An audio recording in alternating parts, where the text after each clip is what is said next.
Bom dia a todos. É com o maior gosto que damos início à Conferência do Plano Nacional de Leitura 2027. Presente, futuro, o elogio da leitura. Este encontro realiza-se com o apoio da Fundação Calouste Gulbenkian e tem o alto patrocínio de Sua Excelência, o Presidente da República. Bem-vindos.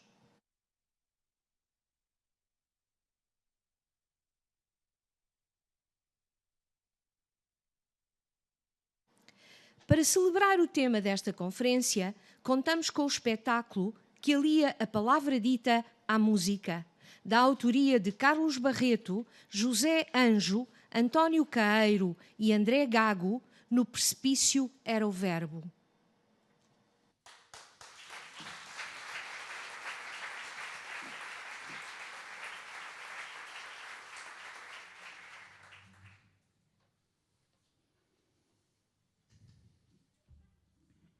Desculpem. Não.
Eidetis olbus en anthropoisi, aneukamatu fainetai, ekde teleutasinin, etoi sameron daimon, tode morsimon uparfyukton, halestai kronos hutos, hokai tina el tie balon, empalin gnomas, Tomen doce, to, dupo.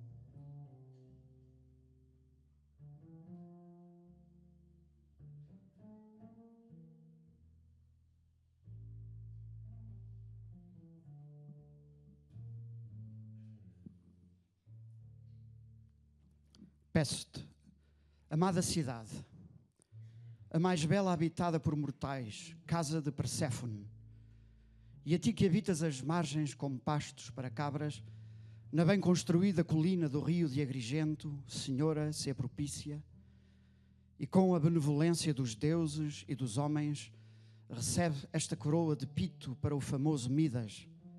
Recebe-o a ele também, vencedor na Hélade, com aquela perícia que um dia Palas Atena descobriu ao entrelaçar ao longo de uma canção o lamento mortal das górgonas insolentes. Ela ouviu-o ser destilado com dor aflitiva das inaproximáveis cabeças de cobra, no momento em que Perseu gritou de júbilo ao levar a terceira parte das irmãs para Serifos no mar, como estava destinado.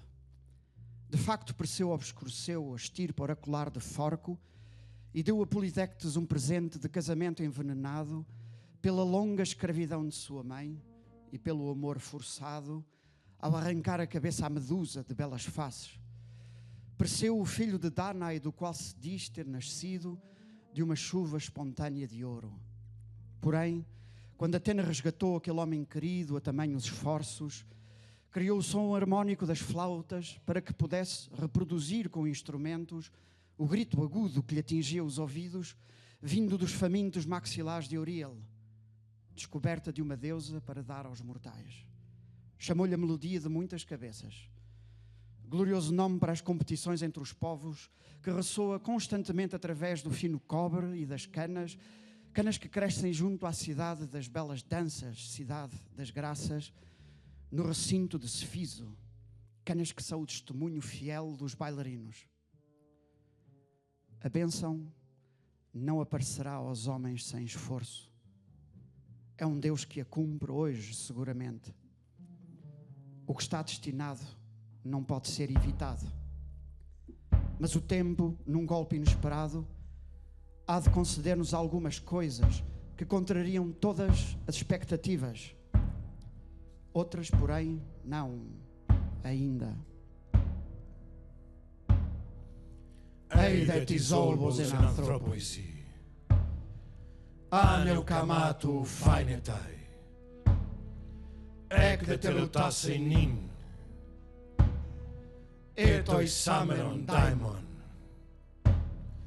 Tode morsemon uparfikton. Alestai kronos hutos. Hokaitina el ptie balon. Empalin gnomas. Tomen doce. Da. Dupo. Muito obrigado.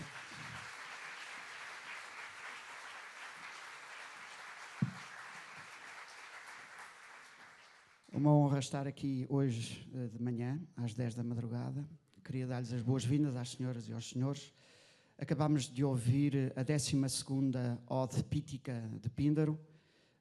Vamos ouvir Sofia de Mel Breiner Anderson e depois Ingeborg Bachmann. Muito obrigado.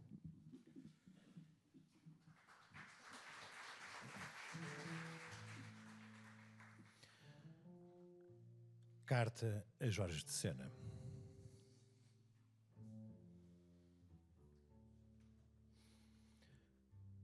Não és navegador, mas emigrante.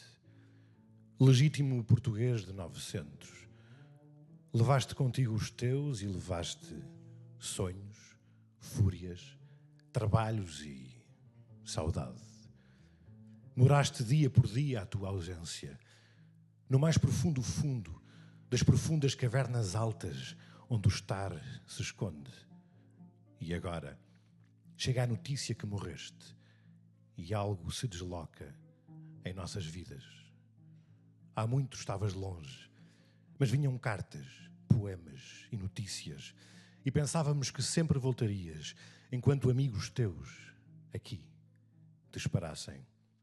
E assim, às vezes, chegavas da terra estrangeira, não como filho pródigo, mas como irmão prudente. E ríamos, e falávamos em redor da mesa, e tinham talheres, loiças e vidros, como se tudo na chegada se alegrasse. Trazias contigo um certo ar de capitão de tempestades, grandioso vencedor e tão amargo vencido. E havia avidez, azáfama, pressa, no desejo de suprir anos de distância em horas de conversa. E havia uma veemente emoção em tua grave amizade.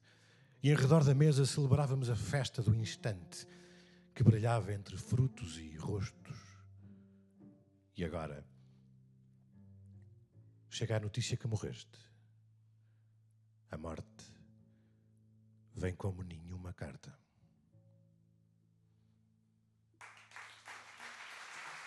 Carlos Barreto.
Vêm aí dias mais duros.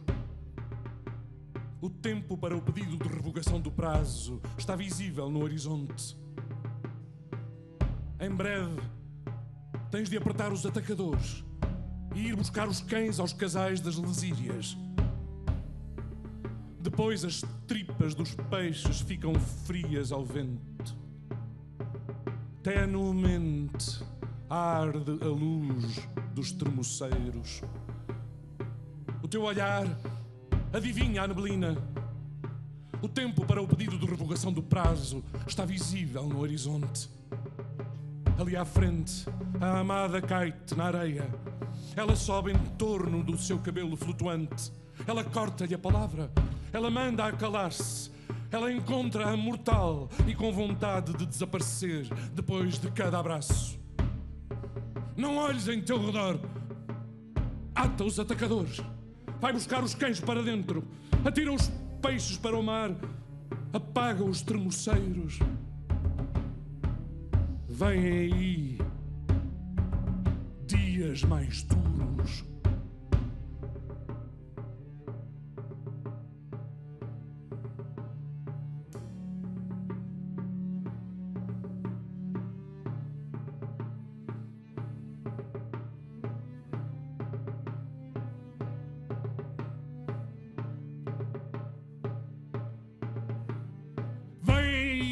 Dias mais duros. Es kommen härtere Tage. O tempo para o pedido de revogação do prazo está visível no horizonte. Die auf Widerruf gestundete Zeit wird sichtbar am Horizont. Em breve tens de apertar os atacadores e ir buscar os cães aos casais da Lesíria. Bald musst du den Schuss schnüren und die Hunde zurückjagen in die Marschhöfe. Depois, as tripas dos peixes ficam frias ao vento. Denn die Eingeweide der Fische sind kalt geworden im Wind. Tenuemente arde a luz dos termoceiros. Ärmlich brennt das Licht der Lupinen. O teu olhar adivinha a neblina.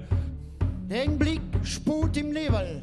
O tempo para o pedido de revogação do prazo está visível no horizonte. Die auf Widerruf gestundete Zeit wird sichtbar am Horizont. Ali à frente, a amada cai-te na areia. Drüben versinkt die Geliebte im Sand. Ela sobe em torno do seu cabelo flutuante. Steigt ihr wehendes Haar. Ela corta-lhe a palavra. Fällt ihr ins Wort. Ela manda-a calar-se.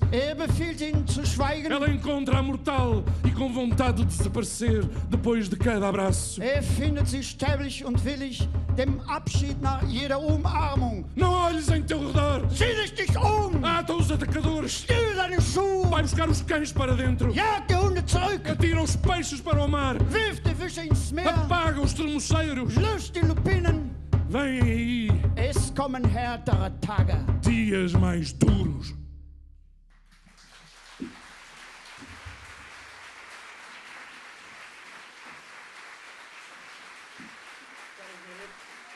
Carlos Barreto. André José. Gago. António Castro Queiro. Muito obrigado. Muito obrigado.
Vamos dar início à sessão de abertura com as presenças de Professor Dr. Guilherme de Oliveira Martins, Administrador Executivo da Fundação Calouste Gulbenkian, e Teresa Calçada, Comissária do Plano Nacional de Leitura 2027. Desejamos a todos que usufruam desta conferência, manifestando aos intervenientes um agradecimento especial.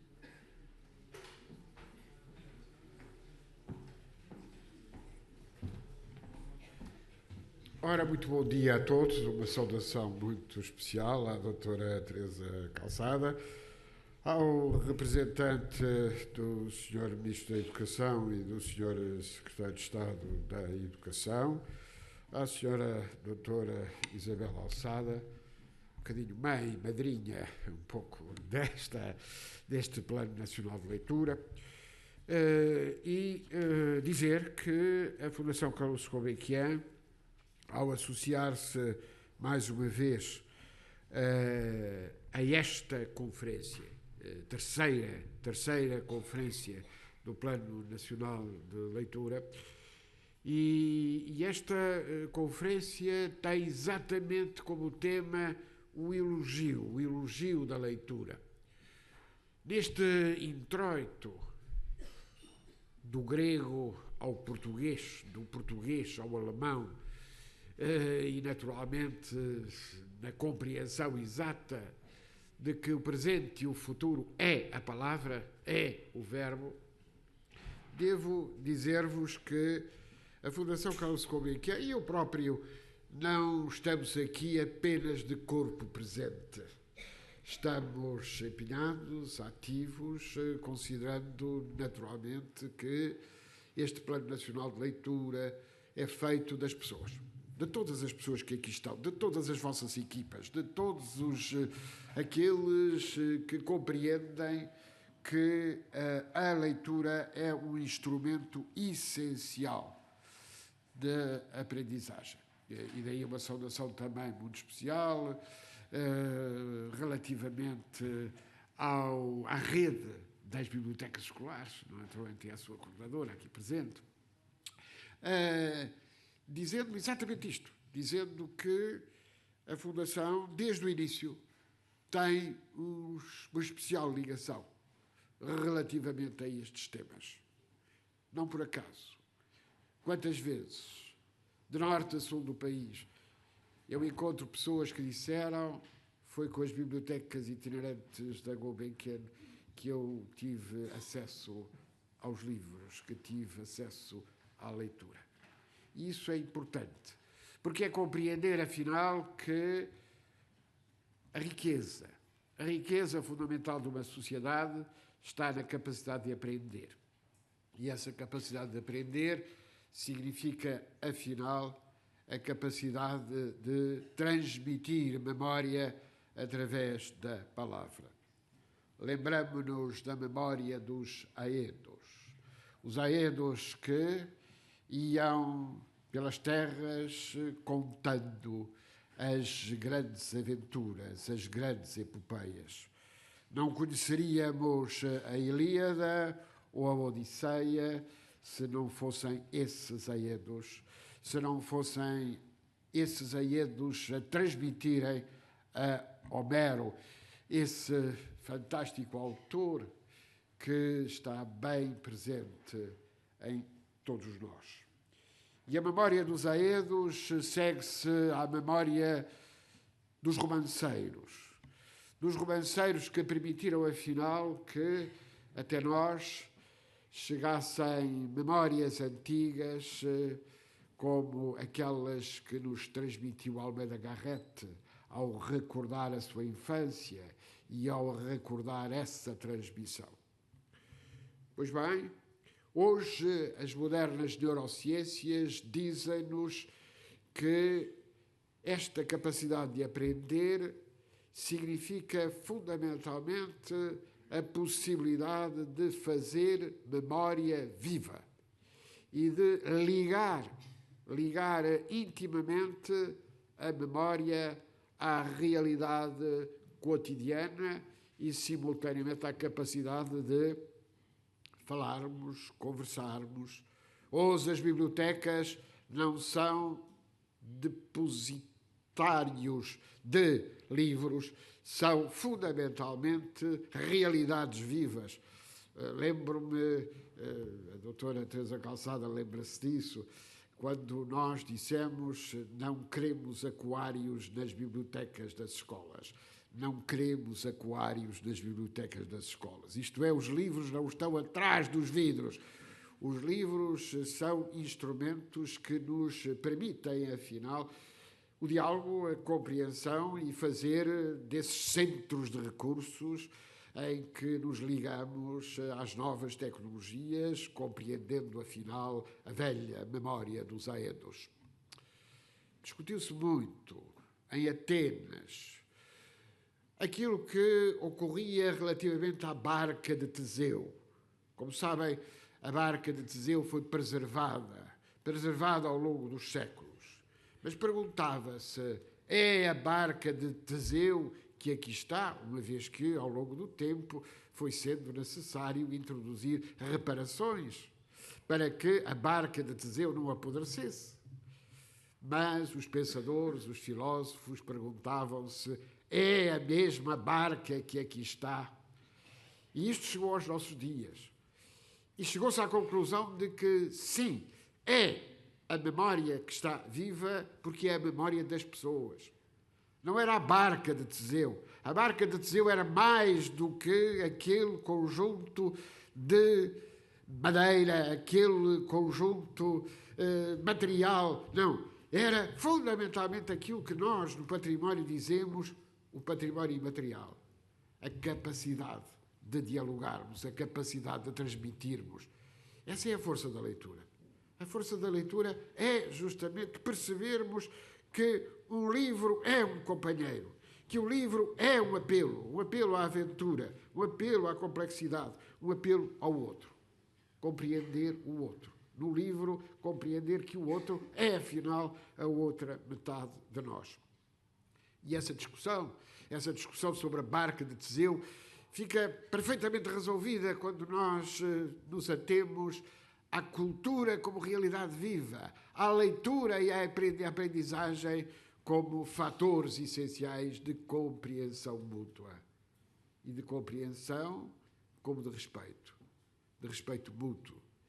E se ouvimos aqui várias línguas, e se ouvimos aqui esse diálogo fantástico entre Sofia e Jorge de Sena, entre Jorge de Sena e Sofia, neste ano 2019, em que celebramos 100 anos sobre os seus nascimentos, e, no entanto, eles estão vivos.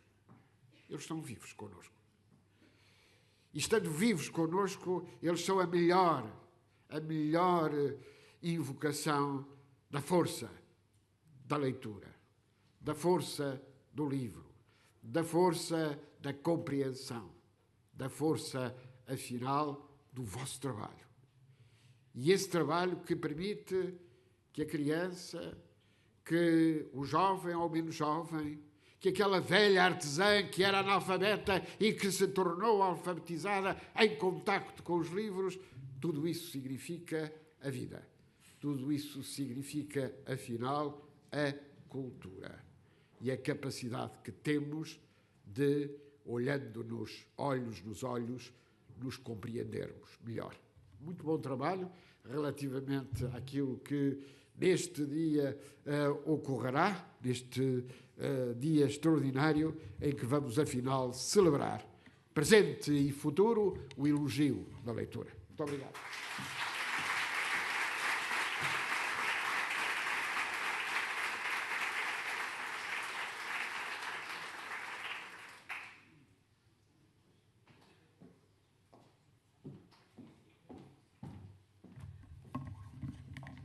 Bom dia a todos. Muito gosto em estar aqui convosco. Senhor Administrador da Fundação Calouste de Gulbenkian, professor Guilherme de Oliveira Martins, caros companheiros de trabalho pela causa da leitura, da escrita e das bibliotecas, colegas e participantes nesta conferência. uma saudação e um agradecimento da equipe do PNL a todos por podermos contar hoje com a vossa presença e o vosso interesse pelo tema que aqui nos junta. Presente, futuro, o elogio da leitura. O reconhecimento à Fundação também por nos acolher e nos apoiar sempre, e um especial obrigado ao professor Guilherme de Oliveira Martins, que nos incentiva e empenhadamente nos acompanha há já longos dias. Pediu-me o senhor professor Dr. Tiago Rodrigues Brandão, Ministro da Educação indigitado, embora também em funções, de vos apresentar cumprimentos e expressar aqui que gostava de estar connosco. Mas o facto de o Governo só ser empossado no sábado aconselhou a que não estivesse, embora a sua vontade e o seu interesse pelo tema me pedisse que dissesse que gostaria de estar. Quer institucionalmente, quer como leitor que é, ele dispõe-se a contribuir para o êxito da nossa conferência e, em particular, dos trabalhos presentes e futuros do Plano Nacional de Leitura. Igualmente, o Sr. Secretário de Estado da Educação, nosso amigo professor Dr. João Costa,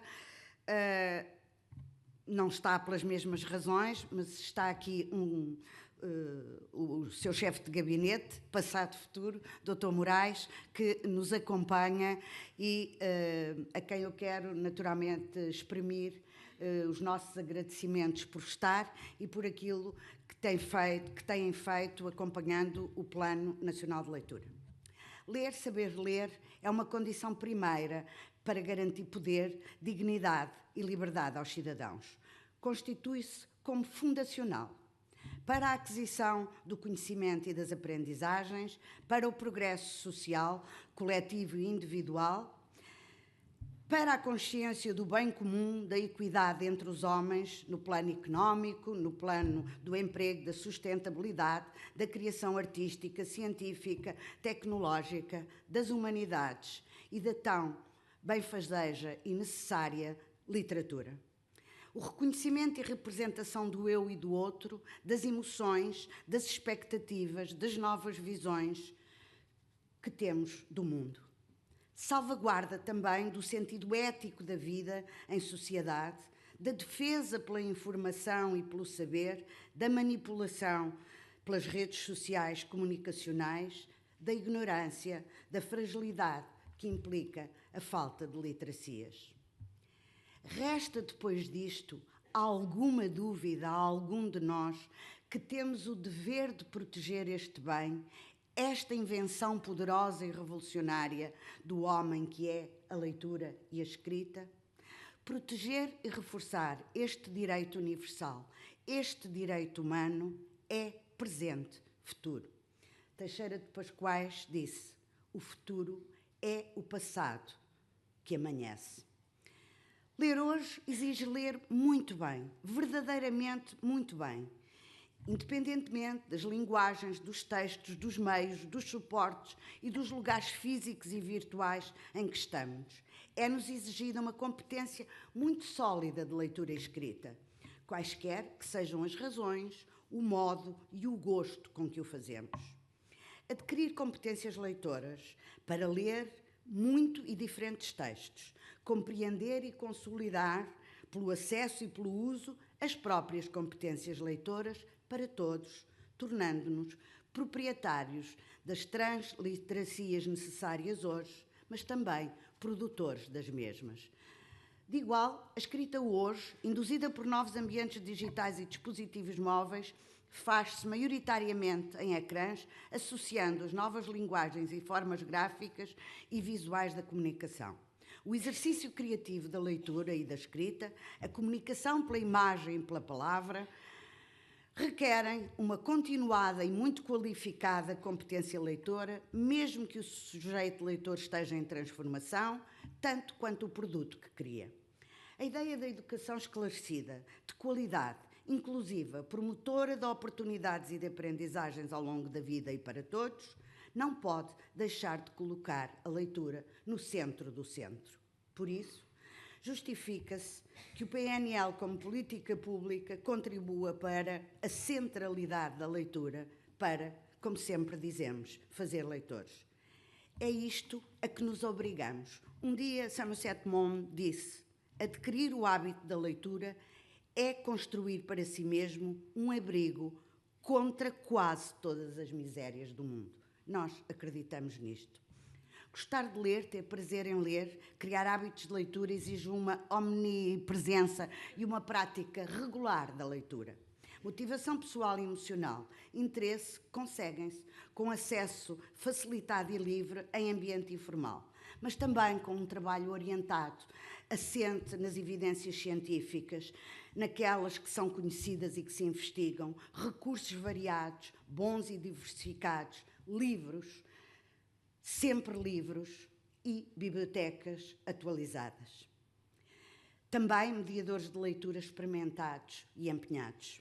E, naturalmente, bons exemplos da escola, dos professores, das famílias, dos meios de comunicação. Quer dizer, ter livros à volta, ter livros connosco, ler e conversar sobre leituras, induzir a leitura nas práticas diárias do trabalho e do lazer. Nunca, mas mesmo nunca, aceitar que lugares de educação sejam lugares de não leitura. Elogiar a leitura é um imperativo educacional e cultural.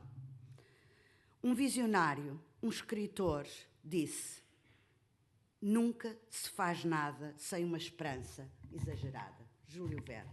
Muito obrigada.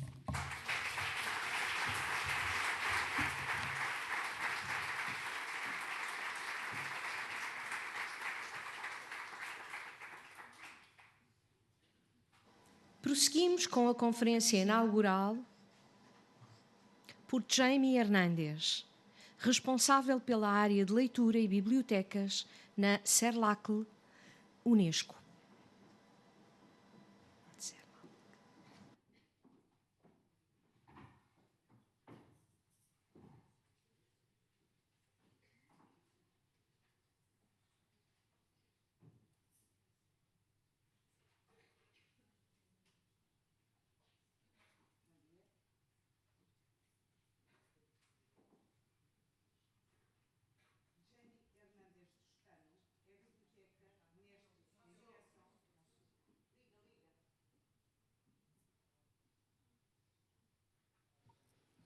Agora?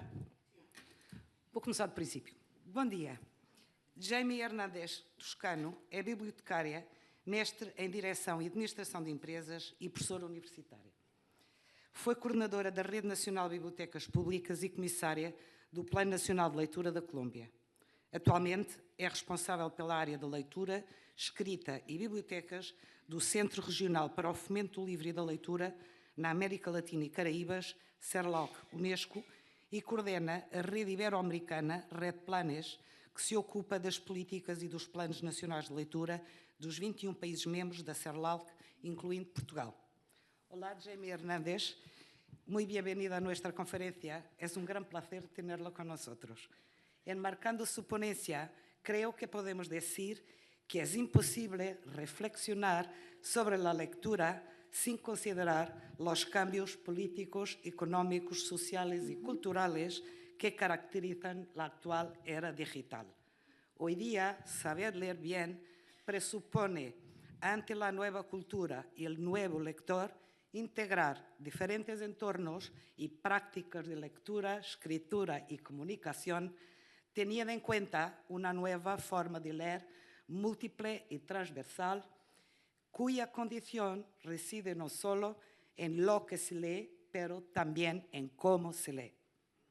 ¿Cómo leen los ciudadanos del mundo de hoy? ¿Cuáles son las políticas públicas en las diferentes regiones del mundo? ¿Puede la lectura ser el gran factor de libertad, equidad y justicia social en el presente y en el futuro? Estos son algunos de los retos que le proponemos hoy. Cuando quiera, y como solemos decir aquí, muito obrigada. Muito obrigada. Bueno, muy buenos días para todas, para todos. Es Un verdadero placer estar el día de hoy, estar aquí en Portugal, este maravilloso país. Como muy bien lo decías, y en esta maravillosa y muy pertinente introducción que has hecho a mi intervención, yo vengo en representación del CERLALC. Quizás todos ustedes conocen muy bien sobre el CERLALC, sin embargo, vale la pena hacer una rápida referencia a que este es un organismo adscrito a la UNESCO que trabaja con los 21 países de Iberoamérica. Es decir, trabajamos con Latinoamérica, con Centroamérica y con España y Portugal en temas relacionados con lectura, escritura, oralidad, bibliotecas, con todo lo que tiene que ver con el ecosistema del libro y con los temas relacionados con derechos de autor.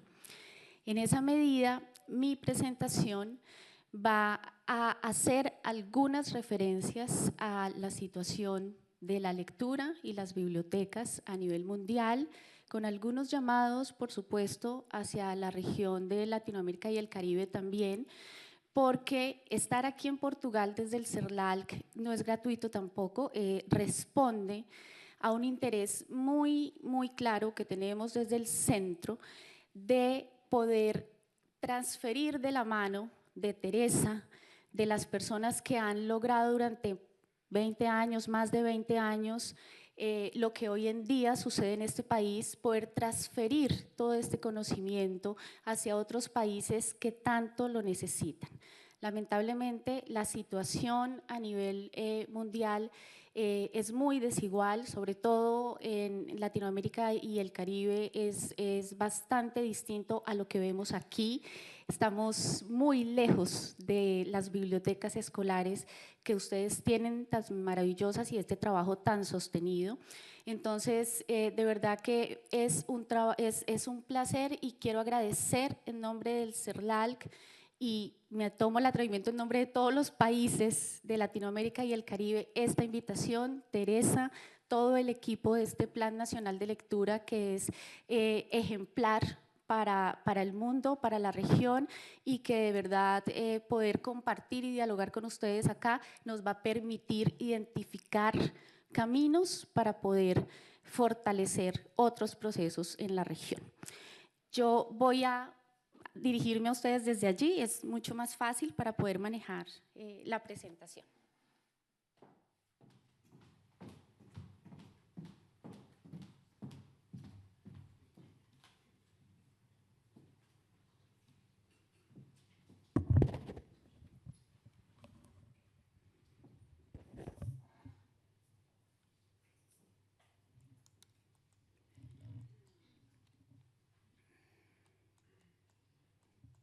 A ver, ¿hacia dónde señaló? ¿Hacia acá?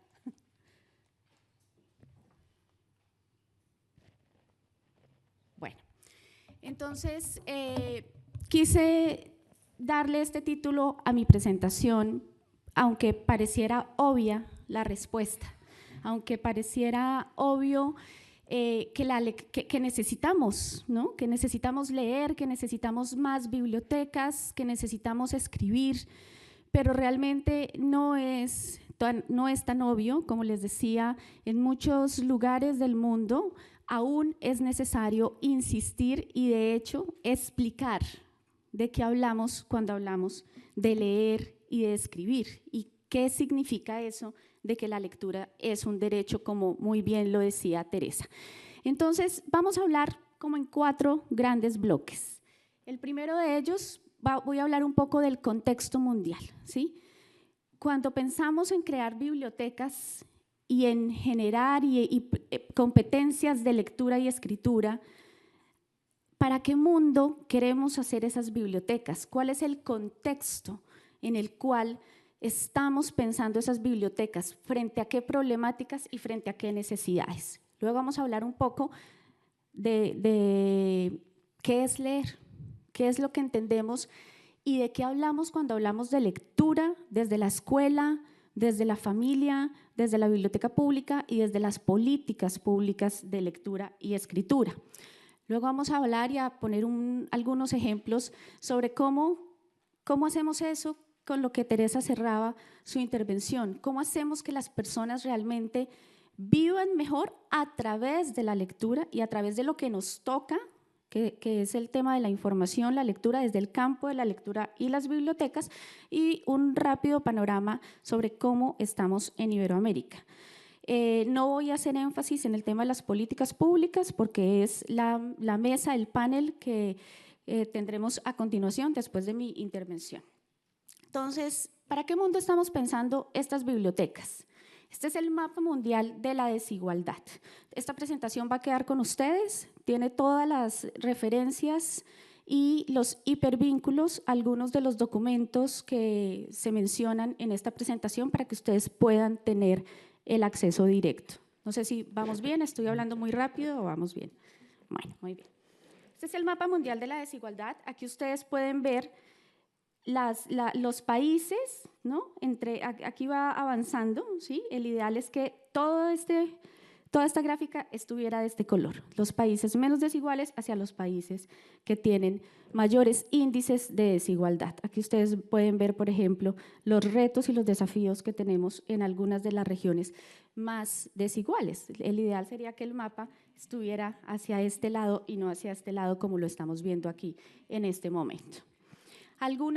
Voy a compartir algunas cifras y algunos aspectos que es muy necesario tener en cuenta, porque nosotros no leemos solamente, claro, son muy bonitas las campañas que dicen que leemos para soñar, que leer libera, que leer nos hace más libres, que leemos por placer. Por supuesto que sí, y nadie duda del placer estético, ¿no?, que produce la lectura. Del lado recreativo de la lectura, de que leemos por ocio también. Pero ¿para qué queremos desarrollar esas competencias? ¿Para qué queremos tener un sentido crítico y ser personas que a través de la lectura y del acceso a la información podemos hacer un uso significativo de esa información para transformar realidades? ¿Qué tipo de realidades son las que hay a nuestro alrededor, en las que queremos incidir desde el ámbito de la lectura y de las bibliotecas? Estos datos son del año 2018 de Oxfam, que nos dicen que el 82% de la riqueza que se generó a nivel mundial durante el año 2018 fue a parar a manos del 1% más rico del mundo, y que el 50% de la población más pobre no vio un solo centavo de esa riqueza que se generó a nivel mundial.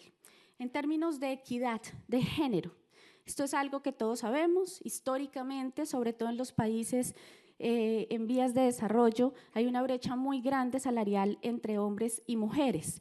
Este análisis que hace también Oxfam del año pasado nos dice que vamos a tardar 217 años en lograr equilibrar esa brecha, en que las mujeres logren alcanzar los mismos ingresos que los hombres están ganando. Como les decía, hay 21 países que son con los que nosotros trabajamos desde el CERLAL. De esos 21 países, de los 10 países más desiguales del mundo, que son estos que están acá, 8 países corresponden a Latinoamérica y a Centroamérica. Entonces, imagínense el reto que tenemos tan grande de pensarnos y la desigualdad dada por distintos factores, ¿no? Que todos sabemos, afortunadamente, que el desarrollo no se mide solamente desde el punto de vista económico, sino que hay una perspectiva multidimensional del desarrollo que nos permite entender cómo actuar y desde dónde podemos incidir en los distintos procesos de desarrollo. Específicamente en términos de lectura, esto no pasó. Ok. El mapa mundial de desempeño de lectura de acuerdo a los resultados PISA 2015. Aquí ustedes pueden ver también cuáles países, los que están en rojo y en color naranja, son los índices que están por debajo del promedio, los que están en naranja, los que están en el promedio, y los que están en verde, aquí ustedes pueden ver, son los países que están por encima de la media en los resultados PISA. Esta gráfica es muy interesante. Esta gráfica, lo que hicimos acá fue coger el percentil 25 y 75, es decir, agrupamos entre los resultados más bajitos y los resultados más altos. Fíjense lo interesante que nos dice esta gráfica. Aquí está Portugal en el primero. La media es esta que está acá, no sé si me siguen. Verde, los estudiantes que tuvieron más bajos resultados, y azul los más altos. Si ustedes comparan esto regionalmente, pueden ver cómo los estudiantes que tuvieron el porcentaje de resultados más bajos en Portugal y España superan incluso los resultados de los estudiantes que tuvieron más alto puntaje en República Dominicana. Entonces, imagínense el reto tan grande que tenemos de hacer que todo este conocimiento, todo este desarrollo, todas estas experiencias significativas que están acá puedan girar esta gráfica, hacer que esto cambie y que podamos transformar estos resultados. Pero lo interesante es ver un poco cómo los que menos resultados positivos tienen en Portugal están por encima de los que tienen mejores resultados en otros países, en este caso, por ejemplo, República Dominicana y Perú. ¿Cómo estamos en términos educativos? Nosotros trabajamos permanentemente con los niños. Estamos a veces… Yo soy bibliotecaria, bibliotecóloga de profesión y trabajé muchos años en bibliotecas públicas y en bibliotecas escolares, pasando libros, y en bibliotecas universitarias, ayudando a los profesores y a los estudiantes a pasar libros. Y uno muchas veces en su cotidianidad se encierra en el quehacer, en las actividades de lectura, en la planeación, en la organización de la biblioteca, en la planeación curricular con el docente y demás, y pierde de vista lo que hay allá afuera. El estudiante que estamos preparando, que requiere desarrollar unas habilidades comunicativas para desempeñarse, por supuesto, en el ámbito académico y tener unos mejores resultados académicos, pero también para poderse desempeñar en el ámbito familiar, en el ámbito social, en un mundo en el que se va a encontrar con una cantidad de problemáticas.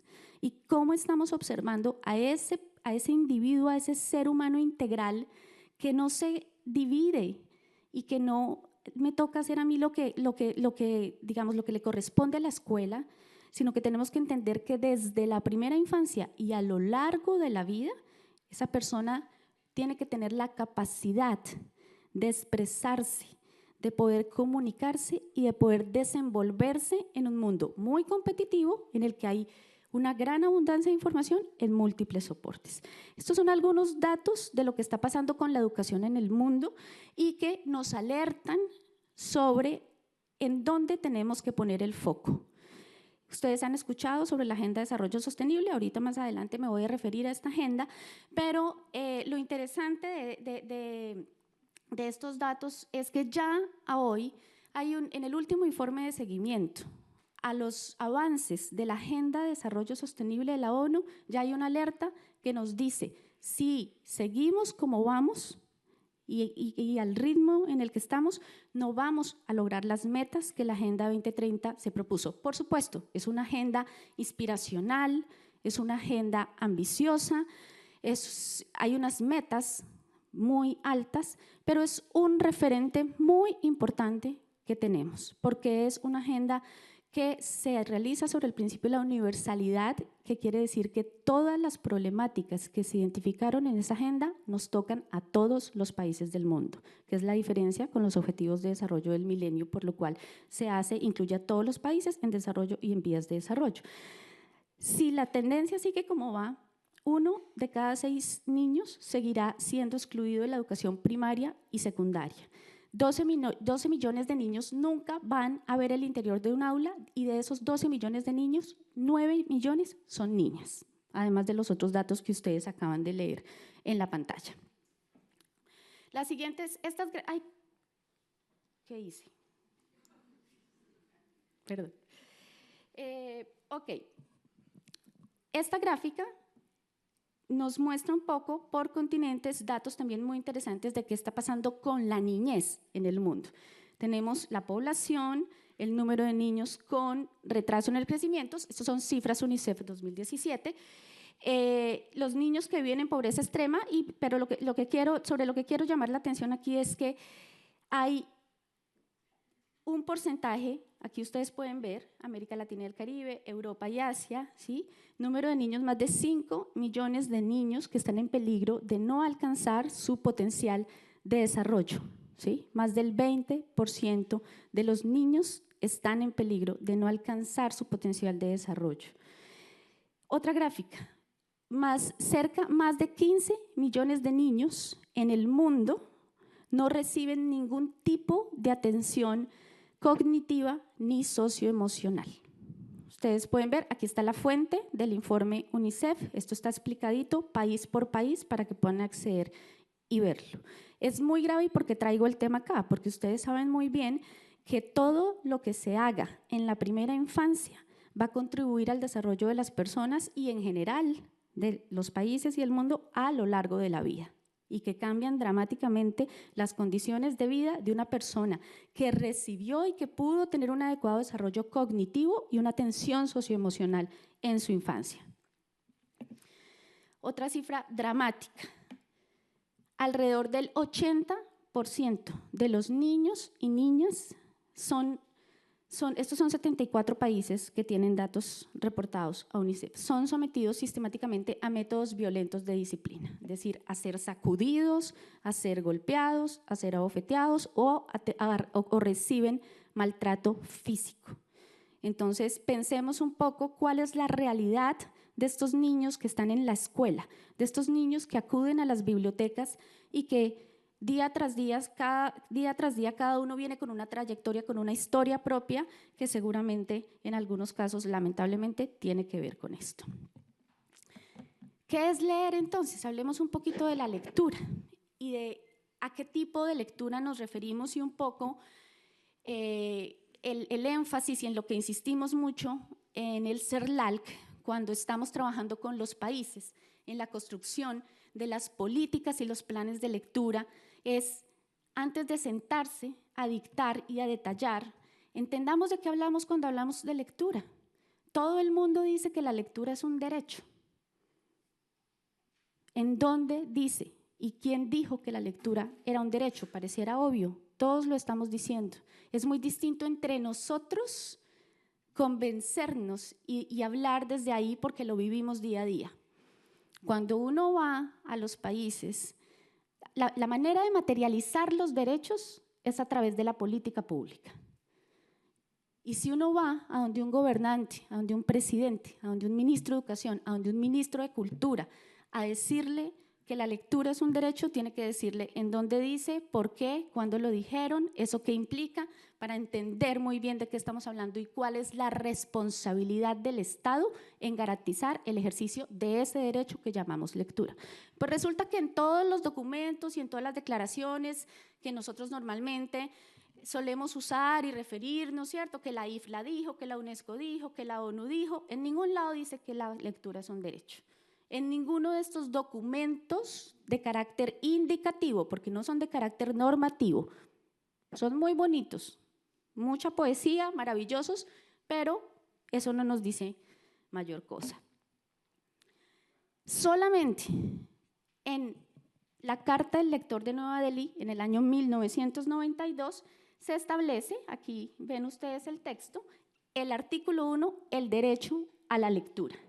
Estamos convencidos que los libros son enormemente eficaces en la transmisión del conocimiento y la comunicación de ideas, que la lectura estimula el más pleno desarrollo del pensamiento y la participación del ciudadano en la sociedad. Ahí ustedes pueden seguir leyendo. Incluso en esta carta ya nos remite a la primera infancia.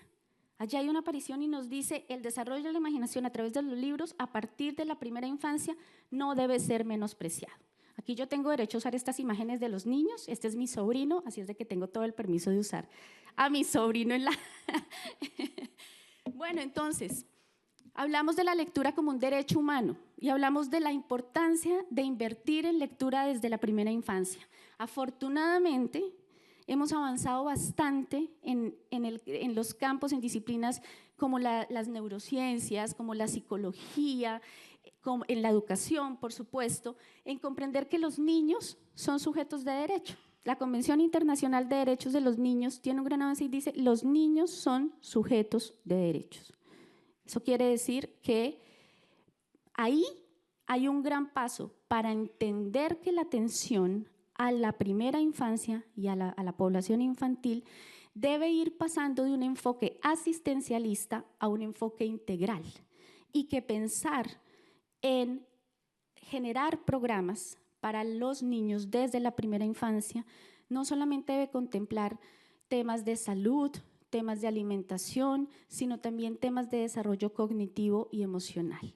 Como lo dice la directora del CERLAL, ejemplifica mucho esto diciendo, es un taburete, tenemos 3 patas en el taburete, si tenemos la alimentación, si tenemos la salud y no tenemos la lectura y el desarrollo cognitivo, el taburete se cae. Entonces es necesario que haya un equilibrio allí. Entonces hay ya a nivel, digamos, de la región, hay consensos políticos muy claros sobre la importancia de la lectura como un proceso fundamental en la primera infancia.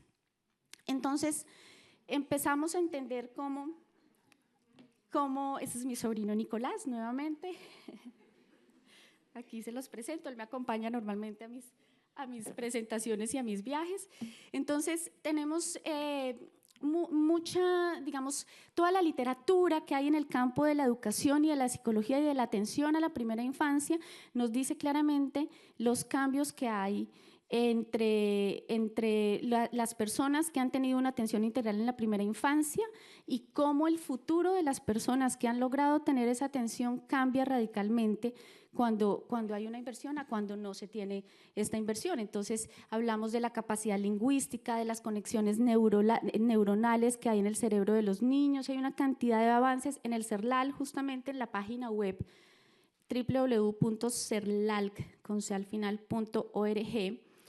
Hay un observatorio iberoamericano de educación y cultura en la primera infancia. En esta parte, ustedes pueden descargar distintas investigaciones y distintos estudios. El último que tenemos es un dossier de lectura digital en la primera infancia, que es un tema que nos interesa mucho. También Teresa se refería a eso. Leemos en la pantalla, leemos en el celular. No sé si ustedes han visto a veces en el supermercado o en los aeropuertos que uno va y ve a la mamá allí y el niñito en el coche llorando y lo primero que hace la mamá es ponerle la pantalla y ponerle el celular y todos son maravillados del niño. Ay, tan bonito el niño chiquito, cómo es de hábil manejando la pantalla, pero la mamá no sabe que le está haciendo un daño enorme a su hijo. Los estudios, y en este dossier es muy interesante porque los dossiers que tenemos en el CERLAL lo que hacen es plantear posiciones diversas, puntos de vista muy variados. Entonces están puntos de vista como el de Catherine Lecouillet, una investigadora de Canadá, en donde dice claramente que antes de los 18 meses de edad está mejor dicho, es nefasto entregarle a los niños dispositivos digitales, sea tablet, sea celular, y posiciones un poco más optimistas, un poco más flexibles, como las de Lucas Ramada, que analizan un poco los beneficios de esto. Entonces, ponemos allí, desde el CERLAL, por supuesto, la posición es antes de los 18 meses no tener acceso a los dispositivos. La curva, la ecuación Hackman, quizás la conocen, la han usado ustedes, Premio Nobel de Economía, que nos dice que por cada dólar, el retorno social de la inversión en primera infancia, por cada dólar invertido en la primera infancia hay un retorno de $17. Y aquí algunos de los datos de la incidencia que tiene la inversión en la primera infancia. En términos del desempeño escolar, hay un 25% más de probabilidad de terminar la escuela cuando se ha hecho inversión en la primera infancia. Se reducen las desigualdades y mejores oportunidades económicas con un aumento del 25%. Esto, digamos, es solamente como el dato general. Revisen un poco sobre la ecuación Hackman porque esto, digamos que es bastante interesante.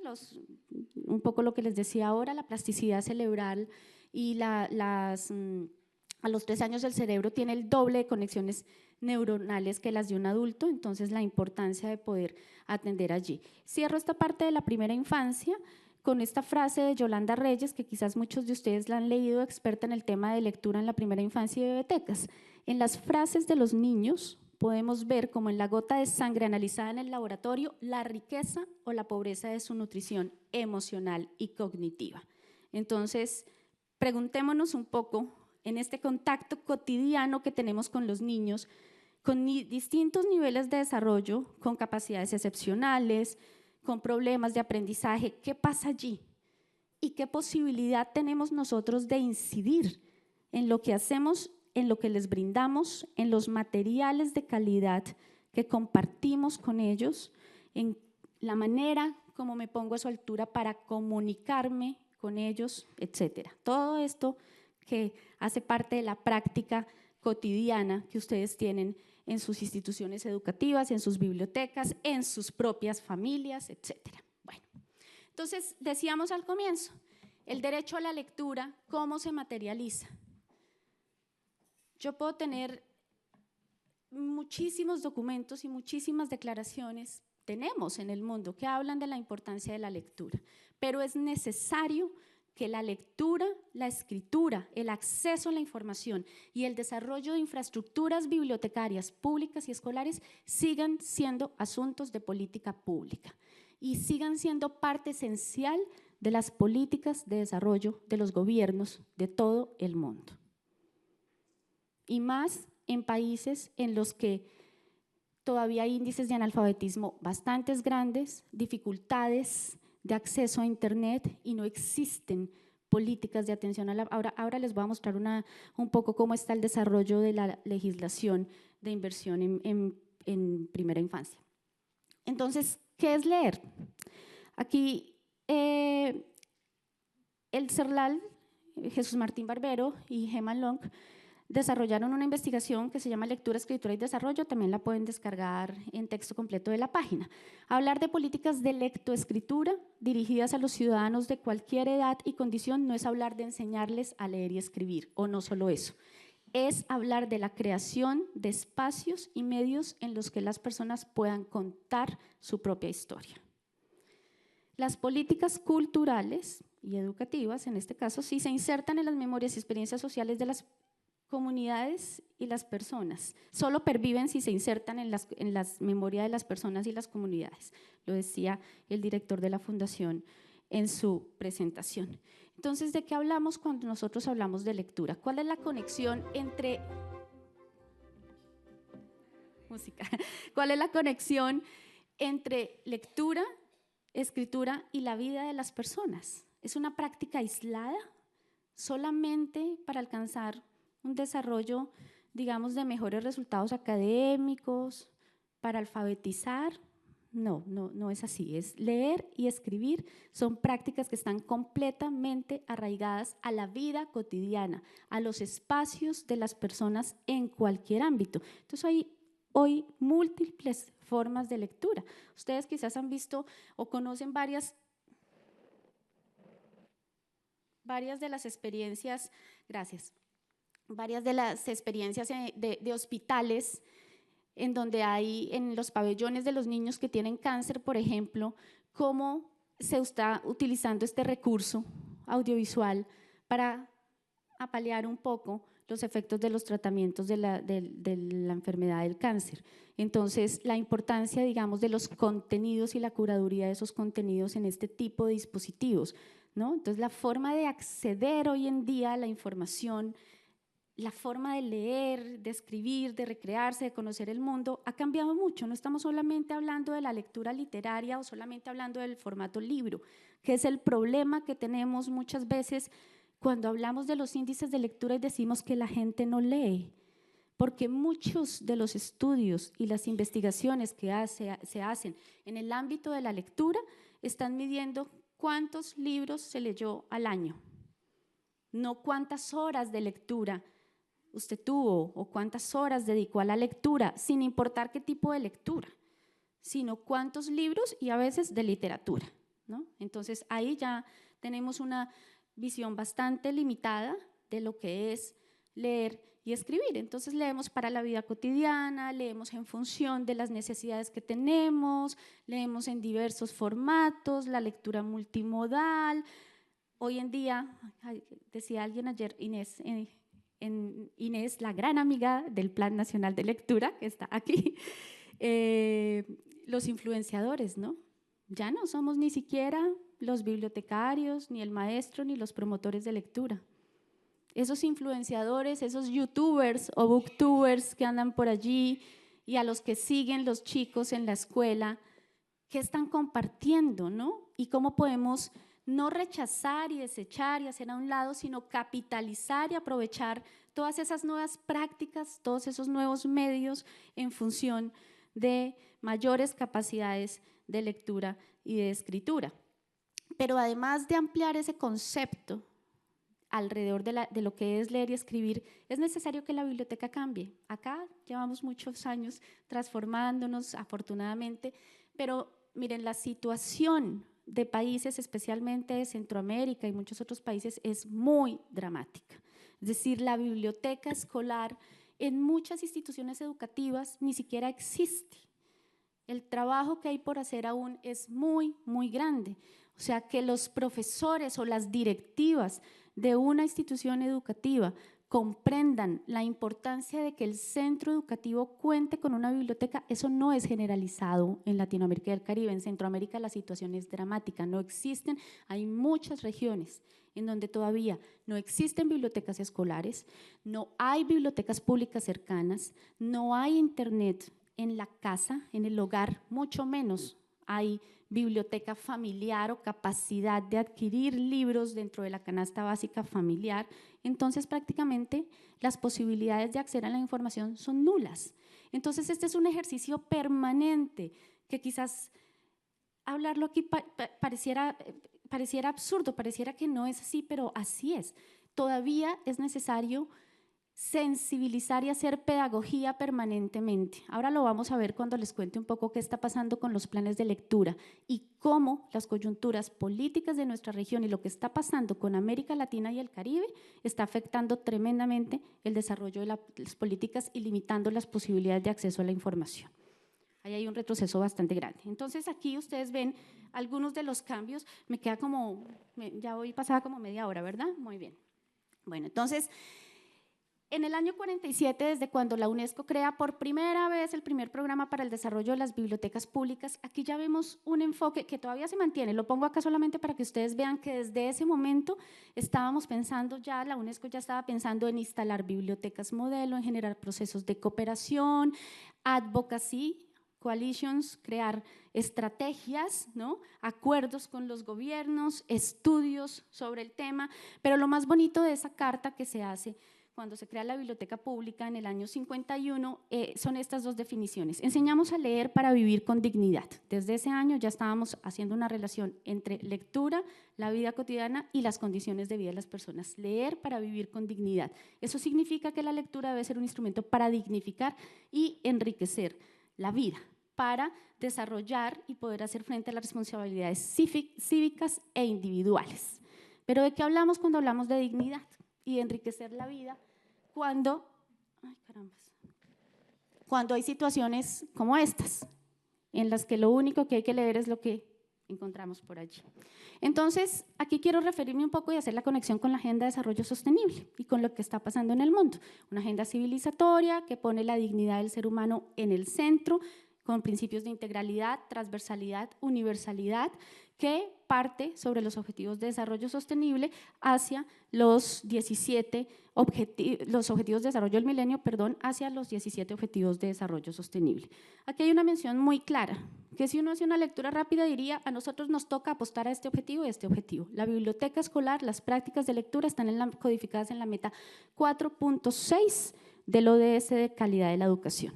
Entonces, aquí ya sabemos, un elemento fundamental de una educación de calidad es contar con una buena biblioteca escolar y desarrollar prácticas de lectura al interior de la escuela. Pero también está el ODS 16, desde un punto de vista más amplio, que nos habla del acceso a la información. Entonces, la ONU ha reconocido que el acceso a la información es una condición fundamental para lograr todos estos objetivos de desarrollo sostenible, ¿sí? Pero no cualquier acceso, sino un acceso significativo a la información. Y aquí ustedes pueden ver las 4 condiciones de un acceso significativo. Conectividad, que haya un contexto social adecuado para poder ejercer ese derecho a acceder a la información y emplear la información en condiciones de equidad, personas con habilidades adecuadas para acceder con un sentido crítico y responsable a la información y condiciones legales y jurídicas que nos permitan acceder. Vamos a ver aquí un video que hace referencia, ay Dios, no sé si bajamos la luz o lo pueden ver ahí.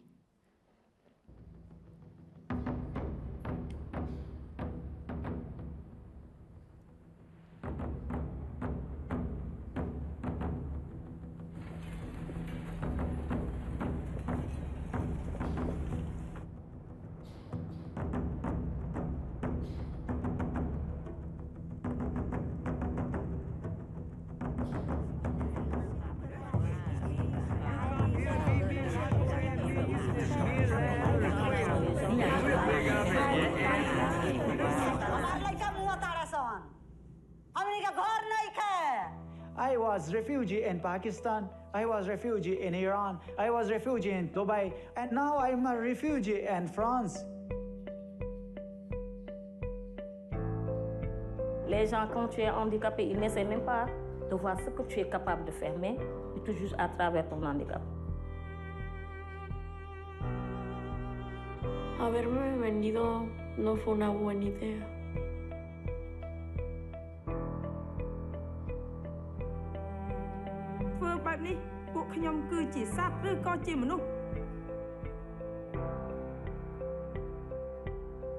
यहाँ की लड़कियां कुछ नहीं कर सकती।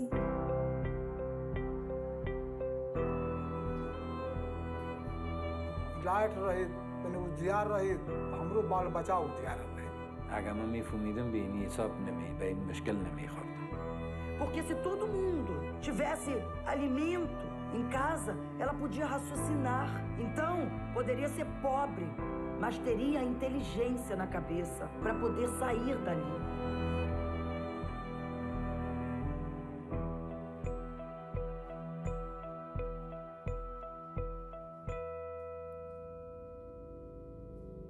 Parce que na mukil mutu azwana mission na onza batindelai.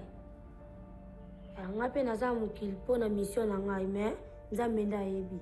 I've left my husband to be with a woman, and for me that's a huge step in my country as an African woman to do that. I do have a strong voice and I'm strong as a woman speaking for myself. Nous devons dire au monde que nous existons, que vous êtes là. Et je suis sûr qu'aucune misère, aucune pauvreté extrême n'est pas une fatalité. On peut la combattre.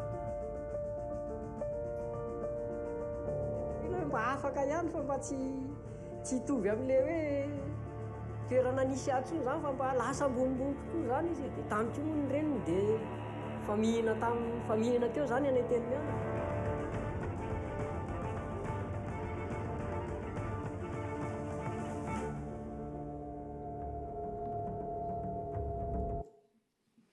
Bueno, ese es nuestro mundo y es un video un poco que nos invita, bueno, sobra explicarlo obviamente, pero cuando hablamos de dignificar la vida de las personas, ¿de qué hablamos? O sea, acceder a la información ¿para qué? Y leer y escribir ¿para qué? Para liberarnos, por placer, para entretenernos, sí, por supuesto, pero para muchas otras cosas. Hoy la lectura y la escritura y el acceso a la información son herramientas muy, muy poderosas para el cambio. Y eso es algo que nosotros tenemos que comprender. Y la responsabilidad que tenemos, entonces, de poder brindar ese acceso y desarrollar esas capacidades de lectura y de escritura. Y entender que trabajamos con comunidades muy diversas, de distintos contextos y con necesidades muy diversas. Entonces, necesitamos soluciones y respuestas desde el campo de la información y la lectura apropiadas para esos contextos. Soluciones que respondan a la vida cotidiana de las personas. Ella es Caitlin, una niña de 5 años que nació sin la mano izquierda. Su madre visitaba la Freeman Branch Library, una biblioteca con un maker space, tendencia que en algunos lugares del mundo ni siquiera es conocida, en algunos lugares, como les decía, ni siquiera tenemos un espacio para la lectura, para el encuentro o para el diálogo, otras tienen este tipo de herramientas. Entonces, gracias a la ciencia abierta, a un concepto muy innovador de biblioteca en donde tenemos un maker space, la madre de Caitlin, con la organización NAWL, que fue la que puso los datos abiertos de cómo hacer la prótesis, desarrolló la prótesis para su hija. Entonces es ciencia ciudadana a partir de la biblioteca y de las herramientas y los recursos que tiene la biblioteca pública. Entonces es una solución muy clara para la vida cotidiana. Aquí solamente quiero referirme a un pequeño texto. La tableta me proporciona libertad de comunicación. Tengo varios amigos en línea de diversas partes del mundo. Si nos encontráramos en persona, no entenderían una palabra de lo que digo, ya que tengo un impedimento en el habla. Sin embargo, gracias a la ayuda de la tecnología, puedo comunicarme sin problemas con ellos. Diferentes iniciativas, una app desarrollada por la Biblioteca Roosevelt para que las personas puedan mapear en la ciudad de Paraguay los lugares que tienen condiciones para atender a personas con discapacidad y puedan más fácilmente moverse en la ciudad. Bibliotecas que están desarrollando temas de equidad de género y que a través de exposiciones sobre mujeres en la literatura, los roles sociales y los estereotipos de género, colecciones como estas que hay de antiprincesas y nuevas heroínas, tomas del espacio público, ayudan a reducir las problemáticas de género en sus comunidades, ayudan a que las personas se empoderen y puedan denunciar lo que antes no eran capaces de denunciar, ya que si hay problemáticas de violencia al interior de las familias, esto puede ser denunciado. En Colombia hay un estudio de la inversión, el retorno de la inversión, el retorno social de la inversión en lectura, que le demostró al gobierno colombiano cómo el mayor resultado de haber invertido durante tantos años en el Plan Nacional de Lectura y Bibliotecas del Ministerio de Cultura, más que elevar los índices de lectura, más que elevar la asistencia a bibliotecas y demás, a lo que más ayudó fue a reducir los índices de violencia doméstica, de violencia al interior, porque las personas, como lo decía el director de la fundación en su apertura, podían comunicarse y convivir mejor, con respeto, dialogar en el seno del hogar gracias al desarrollo de prácticas de lectura y escritura. Entonces lo que podemos hacer es mucho, desde las mismas políticas de desarrollo de colecciones que tenemos en las bibliotecas. Hay un estudio, aquí está la información, de la Universidad de Sevilla que buscó que intentó identificar cuál era el rol dado a la mujer a través de los libros de texto y de las ilustraciones. Libros que promueven la diversidad cultural, ilustraciones para denunciar la problemática causada en La Guajira, en Colombia, por la minería a cielo abierto. Y cierro contándoles un poco qué está pasando en Iberoamérica con el tema de la lectura. Entonces, en los últimos 4 años, de los 21 países, 17 países dicen tener un plan nacional de lectura. Y digo dicen porque tienen el documento escrito de un plan nacional de lectura y escritura. Pero de esos países, solamente 11 países tienen sus planes de lectura activos, en marcha y de manera, digamos, intersectorial, transversal, articulados, etcétera. Coyunturas políticas como la de Brasil, algo ha impactado en Colombia, Ecuador, han hecho que las políticas de lectura que en algún momento llegaron a ser ejemplares para la región queden lamentablemente estancadas. En este momento, los 3 países que llevan el liderazgo en la región son, por supuesto, Portugal. Aquí hay un ejemplo, traigo la ley Castillo porque es que con el cambio de gobierno, aquí está José Castillo, nuestro querido amigo y gran maestro en estos temas de políticas de lectura y escritura. No es lo mismo hablar de un plan de lectura, hablar de una política de lectura, y Brasil sí que lo supo hacer, teniendo además de un plan de lectura, una política y una legislación en el tema. Y la regionalización de los planes de lectura. Aquí hay un poco el desarrollo de la legislación en primera infancia. Lo que uno querría es que… Ay, ¿por qué no pasa? Lo que uno querría es que en todos los países… Aquí, ok, que esto estuviera lleno de X, no todos los países tienen políticas específicas de primera infancia y aquí está la atención poblacional. Solamente para decirles un poco qué está pasando con la atención. Solamente 2 de esos planes de lectura que les mencioné que están activos, tienen estrategias para atender a migrantes. Solamente 3 tienen estrategias diferenciales para atender o fortalecer temas de equidad de género. Solo 7, acuérdense que esto muestra un panorama de la región Latinoamérica, Caribe, Iberoamérica, perdón. Solo 7 tienen grupos étnicos, solamente 5 atienden a poblaciones privadas de la libertad y solamente 5 a poblaciones en condición de discapacidad. Entonces cierro un poco con nuestra pregunta del comienzo. Sí queremos más lecturas, más bibliotecas, más procesos de escritura, pero eso tiene un sentido y un poco este es el mensaje que queremos dejarles. Este es el sentido de las prácticas de lectura y bibliotecas. Muchas gracias.